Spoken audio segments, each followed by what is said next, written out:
Nous fêtons ici une fête d'un saint qui n'est pas connu, Saint Féréol, c'est toute mon enfance.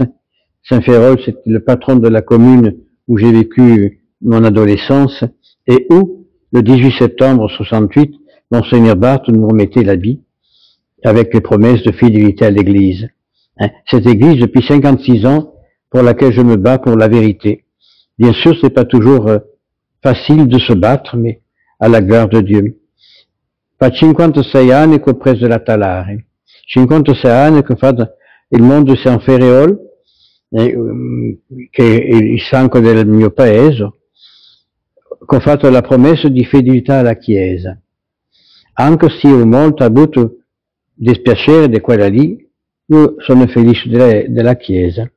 Même si l'Église m'a donné beaucoup de problèmes, puisqu'elle m'a excommunié, réduit, fait un tas de cinéma, moi je reste fidèle et je donne ce que j'ai reçu. Comme disait Monseigneur Lefebvre, je donne gratuitement ce que j'ai reçu gratuitement. Le Seigneur m'a donné des grâces, j'espère que j'ai respecté les grâces qu'il m'a données et je suis allé jusqu'au bout de mes convictions pour me battre pour l'Église. Cette Église qui aujourd'hui n'est plus l'Église. Quand on voit que on détruit les prêtres d'une manière abominable et que on reçoit au Vatican des gens moitié nus qui dansent devant le pape, on dirait Sodome et Gomorrhe, mais plus le Vatican, plus l'Église. Rome n'est plus à Rome. Et ça, je le dis depuis longtemps, et là Notre-Dame l'a dit à la Salette, Rome a perdu la foi et deviendra le siège de l'Antéchrist. C'est malheureux, mais quand on voit celui qui devrait être l'unité de la foi, celui qui est le gardien de la foi, qui va dire que Bouddha, Vishnu et tout ce qui s'ensuit, tous ces innombrables faux dieux, du moment qu'on les prie, on ira au paradis. Moi je veux bien, mais alors ce qu'a dit le Christ est faux. Si Bergoglio a raison, ce qu'a dit le Christ est faux. Le Christ a dit, celui qui croira qu'il est le Fils de Dieu, qui sera baptisé sera sauvé. Les autres, c'est la miséricorde de Dieu, mais ce n'est pas la doctrine chrétienne.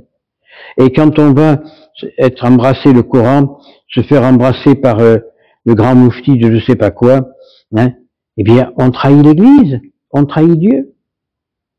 Et on en a la preuve constamment. Alors, bien sûr, catastrophe sur catastrophe. Le Portugal est en feu, le nord de l'Europe est sous les eaux, des tremblements de terre sans arrêt en Amérique du Sud, etc., etc. Ce sont des signes avant-coureurs. Ce sont des signes avant-coureurs.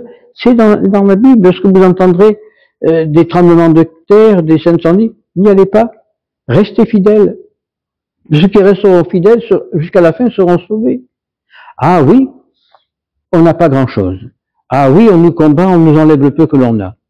Quelle importance. Ce qui compte, c'est que la seule chose qu'on ne pourra pas nous enlever, c'est la paix que Dieu nous donne.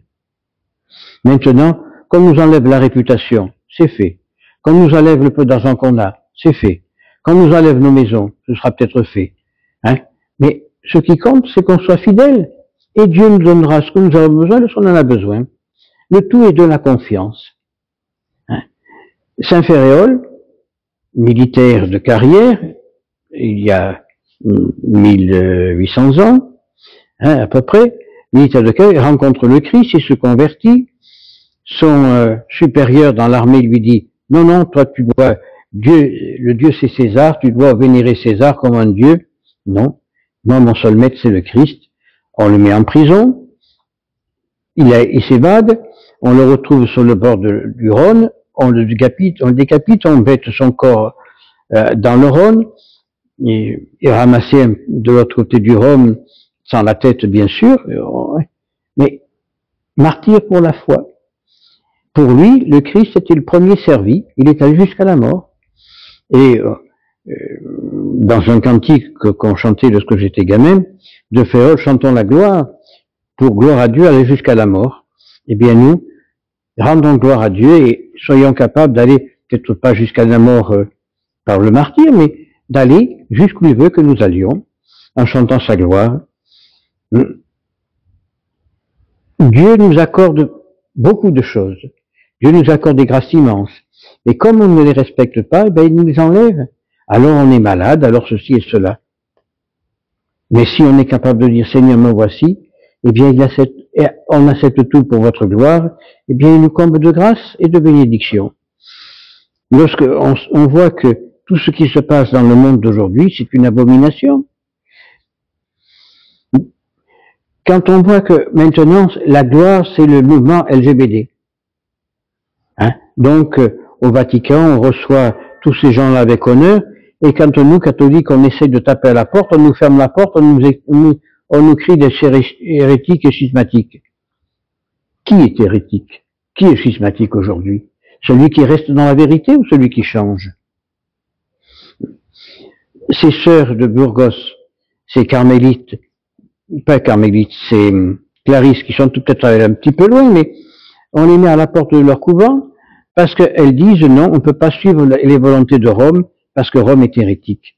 Alors on les a fait déshabiller, on les met à la porte. C'est des choses invraisemblables. On met à la porte les catholiques de l'Église pour recevoir les hérétiques et les schismatiques. On enlève les croix des autels pour mettre le pieu des hindous, Bouddha, qui n'est pas une religion mais qu'une philosophie. On met à la porte la Sainte Vierge pour apporter la Pachukama, la déesse de la terre, etc., etc. Où va s'arrêter l'hérésie qui rentre dans l'Église aujourd'hui? Elle ne pourra s'arrêter que par la force de notre prière.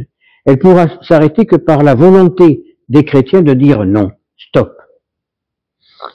Alors, les trois quarts de nos évêques, qui sont pas tout à fait d'accord avec ce que dit Rome, mais on suit parce qu'on a peur de perdre son beefsteak. Tout est là. Ces braves curés de paroisse, ils restent en paroisse lorsqu'on a dans des réunions qu'on attend. Ah non, on peut pas faire ça, c'est pas possible, c'est pas de ça. Mais ils restent, pourquoi? Parce qu'ils ont peur de perdre leur beefsteak. S'ils sont bons, ils sont plus capables de rien faire. Ils n'ont aucune formation, hormis la théologie, la philosophie, le reste. Qu'est-ce qu'ils vont faire? Ils vont mendier à la porte des églises? Eh bien, moi, je préfère aller mendier à la porte d'une église plutôt que d'aller dans la contre-vérité. Alors, prions les saints martyrs, prions Saint Féréol, prions Saint Joseph de Compostelle aujourd'hui, qui s'est élevé au ciel plusieurs fois pendant des cérémonies, et qu'il a vu le ciel ouvert et qu'il a dit ce qu'il en pensait. Catherine de Sienne, de Gênes, qui dit qu'il y a beaucoup plus de tonsure en enfer que Chenac au paradis. Eh bien, prions tous ces grands saints pour que de notre cœur sorte la volonté de combattre l'hérésie, la volonté d'aller plus en avant dans la volonté de Dieu, pour que nous puissions le servir en toute sainteté et gloire, ainsi soit.